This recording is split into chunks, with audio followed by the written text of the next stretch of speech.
Čaute, našiel som si v komentároch na poctivú fazulovú polievku, tak si ju dnes spolu pripravíme. Ja mám dovolenku a 3 dny som bol s dcérou po kúpaliskách Dunajská Streda a Veľký Meder. Pozdravujem týmto ľudí, ktorí ma spoznali a oslovili a pozdravujem aj Mackenzieho. Ja mám z fazul najradšej túto veľkú strakatú. Ona sa volá švábka, alebo teda aspoň ja aj tak zvyknem hovoriť. Namáčal som ju predtým, ako som išiel spať. Celkovo tam bola 12 hodín.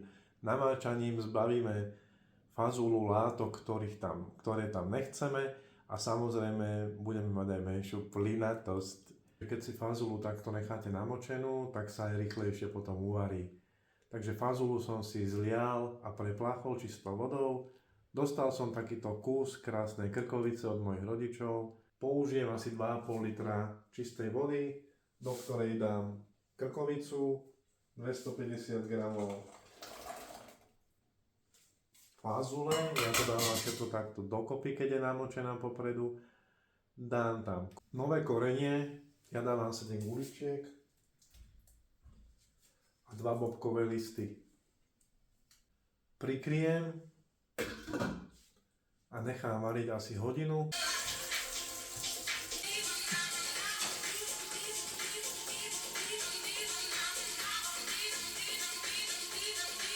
Takže ubehla hodina varenia. Vyberiem mäso. Nechám ho vychladnúť a potom ho nakrájam.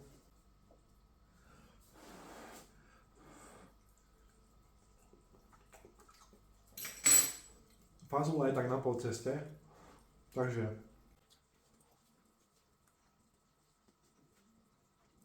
pridávam petržleň,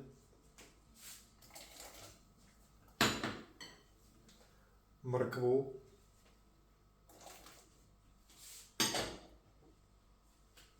zemiaky,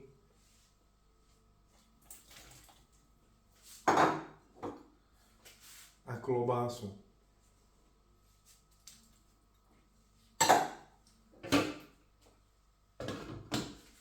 Prikryjem a nechám ešte zhruba 1 hodinu variť.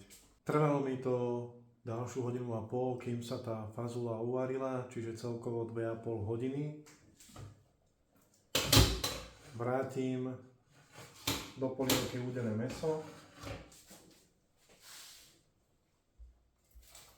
Polievku treba ešte zahustiť a ochutiť. Ja budem zahusťovať zápraškou, použijem maslo, prebnaje maslo. Jemnejšie dáva jemnejšiu chuť tým zápraškám a polievkám. Čo je veľmi dôležité, na každú lyžicu masla alebo tuku 1 lyžicu múky. Po nejakých 2-3 minútach mám záprašku hotovú a až teraz tam pridám lyžičku červenej papriky.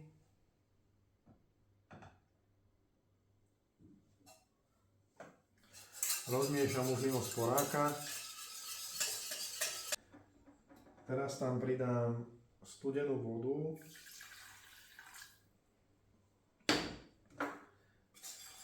Rozmiešam, aby tam neboli hrudky.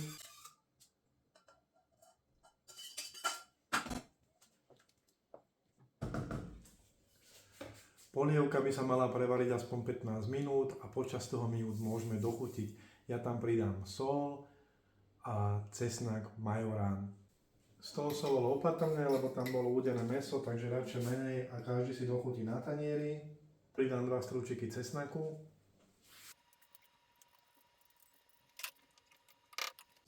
A úplne na záver, keď už je polievka odstavená na sporáku, tak pridávam majoránku.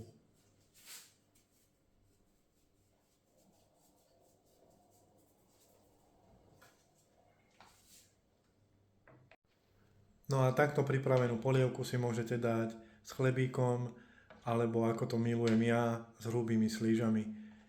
A nemusím mať druhé jedlo a polievku môžem jesť aj 3 dni po sebe. Poďte sa pozrieť, ako to vyzerá.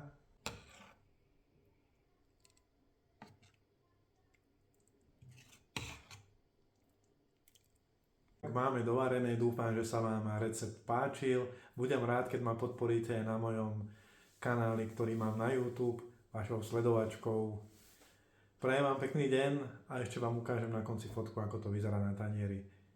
Čaute.